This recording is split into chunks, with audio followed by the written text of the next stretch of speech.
Hey, Waffle Gang, I do hope you're well. My name is Mark, and today we're checking out some more relationship stories. And if you do love a Reddit story, why not consider hitting that like, subscribe, maybe that notification bell too. As I always say and always annoy you with, it massively helps out. So thank you so much, and let's crack on with today's first story. Now, today's first story comes from Frequent Gas 6500. I saw this title and I just couldn't not read it. The title is, "The Man Baby is Finally Facing the Music." My brother is 31 years old. In his time on Earth, he has not had to lift a finger to keep any of his needs met. He dropped out of college after less than half a semester because he could not bother rolling out of bed before noon to take the car our parents got him to class. He's worked a combination of 2.5 months in his entire life. He lost his first job at a Dairy Queen because he swore at a mother over the drive-through speakers, and lost his second because he got caught stealing from the till of a family-owned restaurant. He has spent the last 8 years rolling out of bed at 2 p.m. to do nothing but play video games and troll Discord servers to find someone just as pathetic as him to hang out with. It does not help that he's an annoying, violent, self-centered brat who would push my parents in front of a bus for the thrill of the dopamine hit. My parents always tried their best with us. They gave us everything we ever needed in life and then some. They have always been more than understanding to all of their children. For me and my 2 siblings who are worth something, it led to incredible performances in academia, well-paying jobs, and an amazing start to our adult lives. I wish I could commend them for the 75% success rate, but they have allowed the man baby to sit in his cradle and make demands for 31 years too long. And now they find themselves with an overgrown toddler who sits in the attic playing Valorant all day while cursing my mum out when she dares to ask him to clean up the rotting garbage he spreads across his room. Last year, Dad had a stroke. He is now at a point where he needs 24-hour care from a professional. My mother is burned out. She retired when Dad had the stroke to take care of him, and it's done more damage to their relationship than 33 years of marriage could ever do. It does not help that they are perpetually harassed by the child demanding his dinner be delivered to him while he screams at teenagers over the internet. Me, all my human siblings, and my parents have been talking for months now about solutions. At the beginning of the month, we decided that Dad is going to a care center. Mum will sell the house to move to a 55+ community close to Dad, and the man baby will hopefully find a box with an internet connection. Mum and Dad have always protected him, but my guess is the stroke finally woke them up to the reality of the situation. Yeah, it sucks, and they are to blame for allowing him to get to this point. But there comes a time to cut your losses and admit you messed up and move on. It's a shame all of the man baby's siblings, including myself, hate his guts. None of us care what happens to him, and it's interesting to say that out loud now that I think about it. I got the privilege to be there yesterday when he got the news. Mum's going to be moving in with Sis till the house sells. Dad's going to the care center next week, and movers will be clearing the place out starting pretty much now. He has a month. The eviction process is already rolling. The non-emergency line already knows that his temperamental and violent behind has been served and is ready to respond if he does something stupid. Oh, and our firefighter neighbor will be over in only a few minutes if he needs his ass put in gear on short notice. It was wonderful. His meltdown was legendary. He actually stomped his feet and screamed that it's not fair. Said he was going to sue us all, screamed in an elderly man's face, saying he wants to kick his ass. He demanded to know what we're going to do to help him find a place to live, how much money we were going to give him to make sure he didn't end up on the streets. Asked what he's supposed to do about the fact he was saving money to buy a new graphics card. He somehow still does not understand exactly what he is now facing. He's now not talking to Mum or Dad. He's locked himself in his room since last night and only comes out to use the restroom and take food from the pantry that will not be filling itself anymore.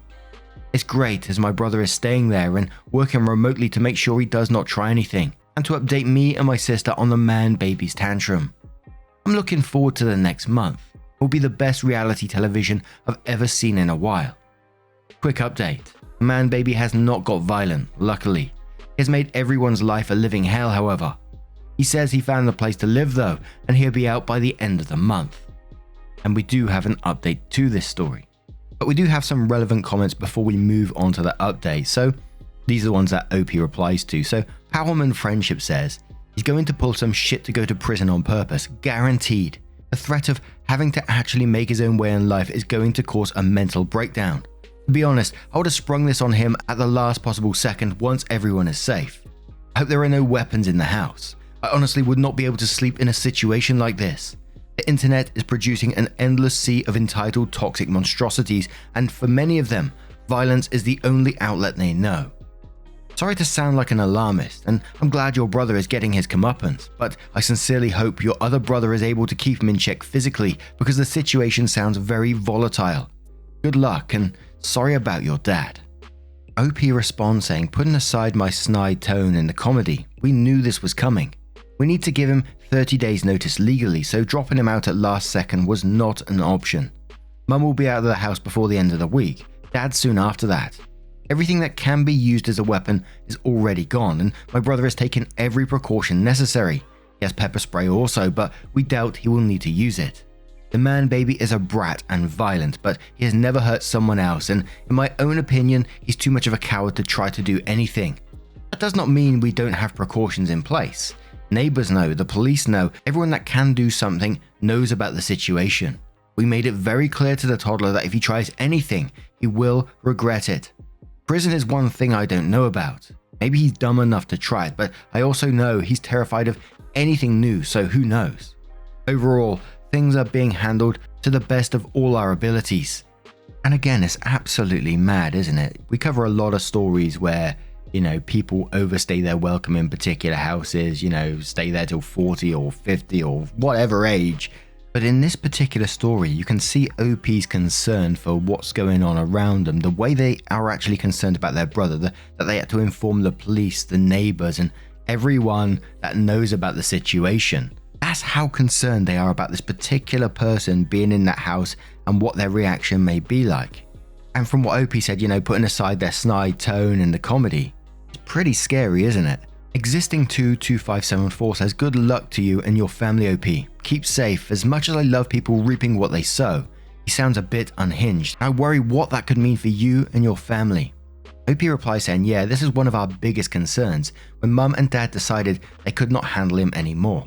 He's a violent man baby, but he takes his anger out on things rather than people.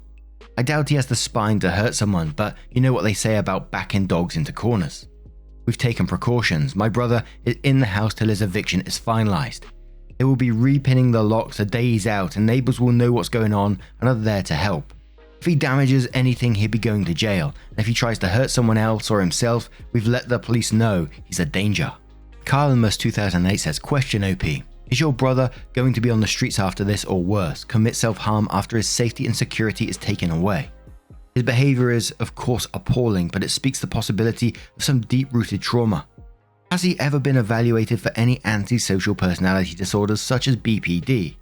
I can't imagine nothing good coming from this. It sounds like your brother has serious mental health issues that need to be addressed. I know the feelings of comeuppance or revenge initially feels good, but in the end, as the years go by, it turns into a hollow void. I speak with experience in my dealing with my own mentally disturbed brother. I just wanted him gone. And then one day he was, by his own hand. There's not a day that goes by, years later, that I don't think of him. I beg you, reach out to him. Don't let him disappear out into those streets. You'd be saving a piece of yourself as much as him. I wish I'd realized this. It's never too late until it's too late. Good luck and Godspeed. OP replies saying, without getting too deep into personal territory, my parents have gotten him all the help they can. He's never been given any real diagnosis outside of depression because he would simply skip his therapist appointments and not put in any effort. He has a case of clinical laziness. If he has something else, we don't know. Trobo also goes down the mental health route saying, does he have any mental health issues or disabilities? Something sounds a bit off here, more than just spoilt behavior. To which OP replies saying, maybe, we don't know for sure. My parents have tried to get him help, but he refused to put any work into improving himself. He was put into a very expensive therapy program and quit going after only 2 sessions. He was never given an official diagnosis outside of depression because of his refusal to actually go out of his way to attend. Then OP updates the post, which says, "Hello again everyone. I never expected my last post to get popular, but it was a pleasant surprise. Anyways, here's the update." So after my original post left off, not much happened at first. The man baby sulked and gave my parents the silent treatment until both of them moved out of the house. He had a bit of a tantrum when he realized that my brother would not be buying groceries for him and he would, gasp, have to spend his computer fund to feed himself. After mum moved out, I think that's when it hit him that this was happening and no amount of sulking and bitching would stop the eviction date from coming any closer. He had a massive tantrum a few nights after my mum moved out. He blew up the family group chat demanding we help him find a place to live and give him money for a deposit. I responded with a gif of a laughing cat and my sister blocked his number. He and our brother got into a fight, but like I always thought, he was too cowardly to actually do anything, so he sulked to his room. Skipping every little petty and childish thing he did over the month, he in the end did find a place to actually live. He started to do Uber to make some cash while he claimed to look for a job. We'll see how that turns out. Anyway, from what I understand, he knows someone locally that he plays video games with and the guy hooked him up with a cheap place to live. When I say cheap, I mean cheap. I ended up offering to help the man babies move to his new place and got a first-hand look at the crack house he's now living at. He's living in a room above the garage in a 3-bedroom run-down crack house straight out of Compton. The place has fiber internet though, which was the must-have feature for my brother apparently. I didn't get a single thanks for helping him move and he demanded I buy him lunch afterwards. I left him hungry. Anyway, we'll see how long this lasts as the man baby still seems to insist on not getting an actual job and thinks if he begs me and my family for money, he'll get by. He apparently has already nearly depleted his graphics card fund and he's blowing my mum up asking for $1,000, so it seems to be going well for him. He did ask me for money when I was helping him move and I told him that McDonald's is always hiring. He scoffed and told me he was too good for that. I guess we'll see how long that lasts. Anyway, the man baby has left the building. Now, I'm going to turn this one straight to you guys. What do you guys make of this situation? Let us know your thoughts down in the comments below and let's move on to another story. And this next story comes from DoubleAd6415 who says, "Am I the arsehole for asking my guest to pay $10 to come to my wedding? Oh dearie me. My fiance 23 male and I 23 female. are getting married in less than a month. We're doing a small wedding and only invited 20 guests. We decided we wanted to have our wedding up in a canyon, but to access this canyon it cost $10, so we're having our guests pay the $10 to enter the canyon. We put this canyon fee on our invitations.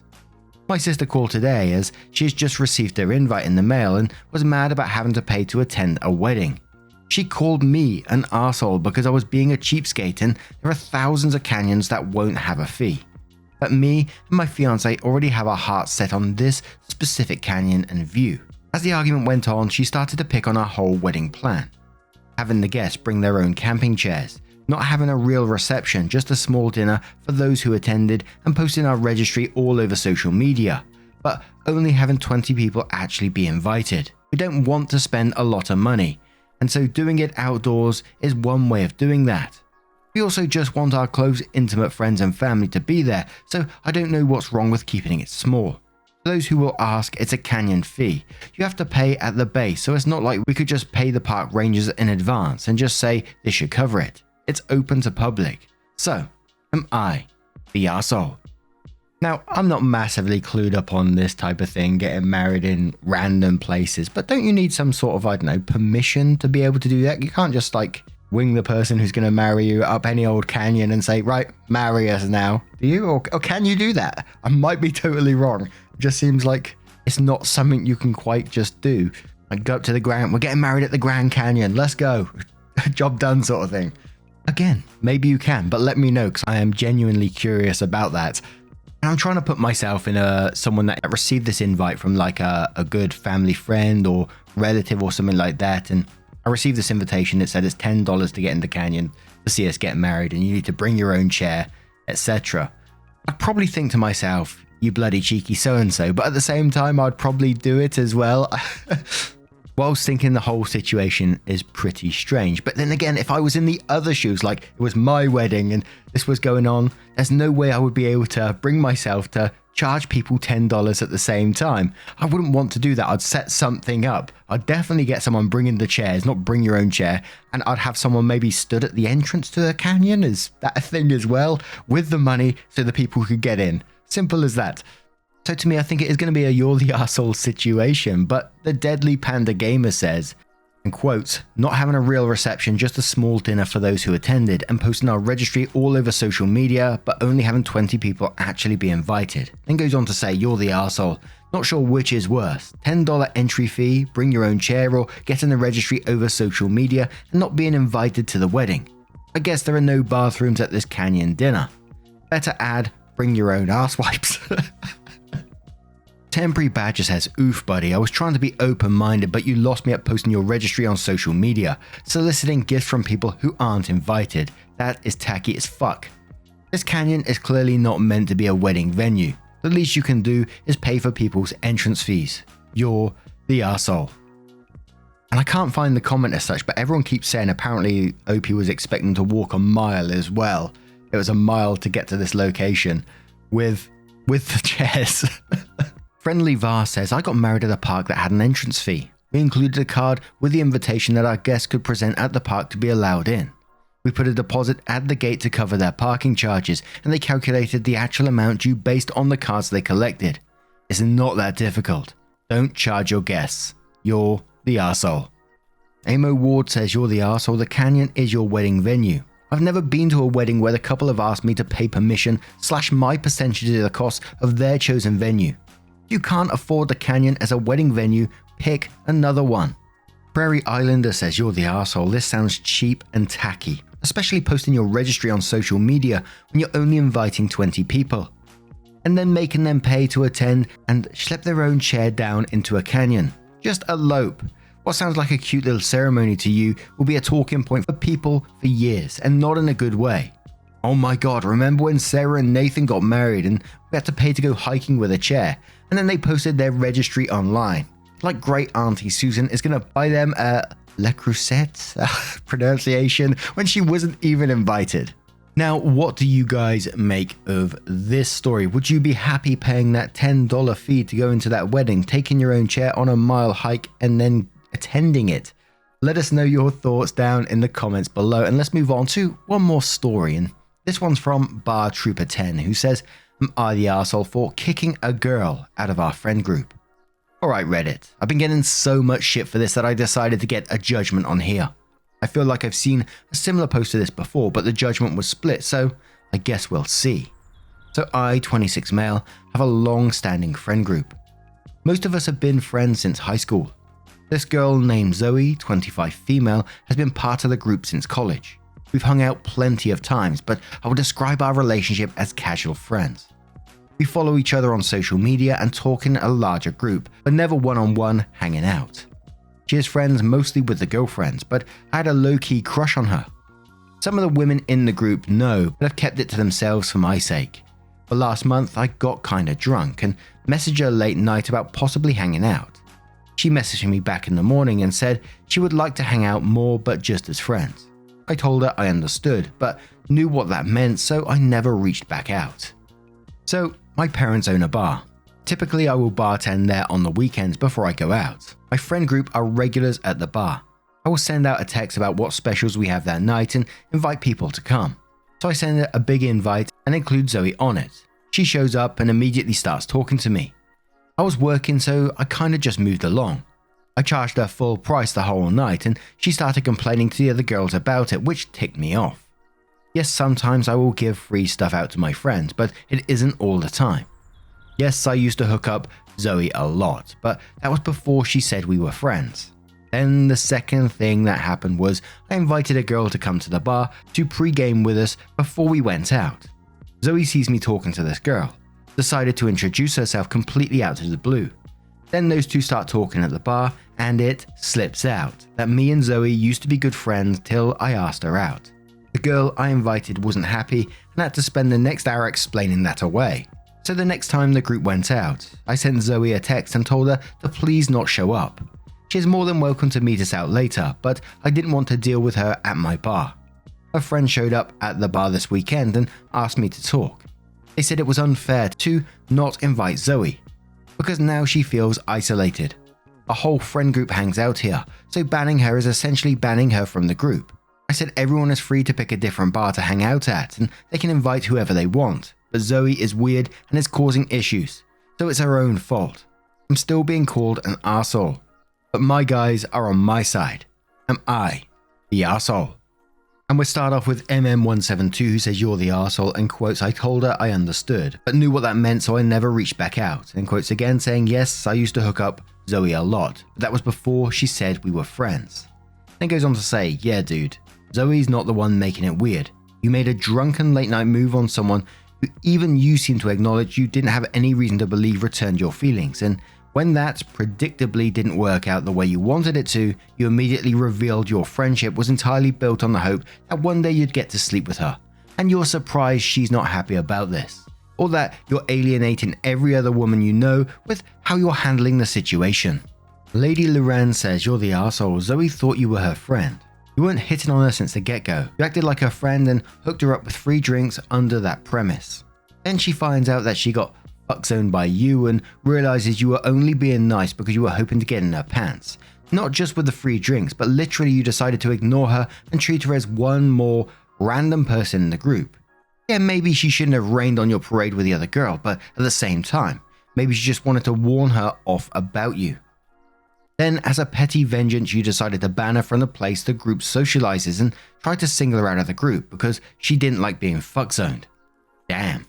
Candid comes back on that comment and says, in quotes, and treat her as just one more random person in the group, and it says, as opposed to what? It's not like she was his bestest friend for years, is it? She was a random girl he wanted to ask out. Now she's a random girl he's no longer interested in. In quotes again, maybe she just wanted to warn her off about you, and says warn her about what? That OP isn't some sad sap who's going to keep pursuing her and buying her drinks if she turns him down. Oh no, the horror. A guy who takes rejection the right way. And then one more comment from Cynthia who says, I was a little bit split on this one because I wasn't sure if it's entirely fair that you're treating Zoe differently because she rejected you. She doesn't owe you a relationship. At the same time, however, 1, you don't owe her free drinks. I can see where you are coming from, offering her stuff while you had an interest in her. You were trying to get her attention. Or from a broader standpoint and the way I've always seen it, if you saw her as a potential partner, wouldn't you want her to save as much money as she could? That makes sense. Once you were shot down, you backed off and began treating her in a manner similar to your other friends with merely the occasional free drink. 2. She sounds very entitled for expecting free drinks. I used to be a shift manager at a popular fast food place and get free stuff there every day. Plus, I was good friends with the staff. Now that I work elsewhere, what right do I have to go in there and demand free stuff because I used to be a part of the team? Or even better, one should be appreciative when friends offer free stuff, but they shouldn't expect it. Also, someone who is really a friend wouldn't mind supporting you/your business by paying. 3. She shouldn't be starting drama. Her bringing up the rejection thing to a girl you invited out was trying to cause drama. Heck, even her introducing herself out the blue sounds like it was to cause drama. She rejected you. You were taking it relatively in stride. You still invited her to go out that night after she rejected you, and she's making a big deal out of the whole thing. Why? Because you aren't giving her attention/free drinks. If the genders were reversed here, I feel like there would be a very little debate. She has no right to act the way she is behaving, not the arsehole. And there was a lot of comments and arguments either way on this, you're the arsehole, not the arsehole, and then going backwards and forwards on each of those comments. But what is your opinion on this one? Let us know your thoughts down in the comments below. Now, as always, a huge thank you from the bottom of my heart for getting involved in today's stories. Your love, support, and time always means the absolute world to me. So thank you so much for being involved and just being awesome. And hopefully, I will see you in the next one. Take care. Much love. Yeah, man, I remember being so naive when life was good, weather and palm trees. Back in the day, you were everything I need. But then along came a time when you crushed my dreams. Oh yeah, you played me like a fool when you made me believe that the line between love wasn't thick enough to read. Oh yeah, you see we in despair, crime everywhere. You're selling false hope cause you just don't care.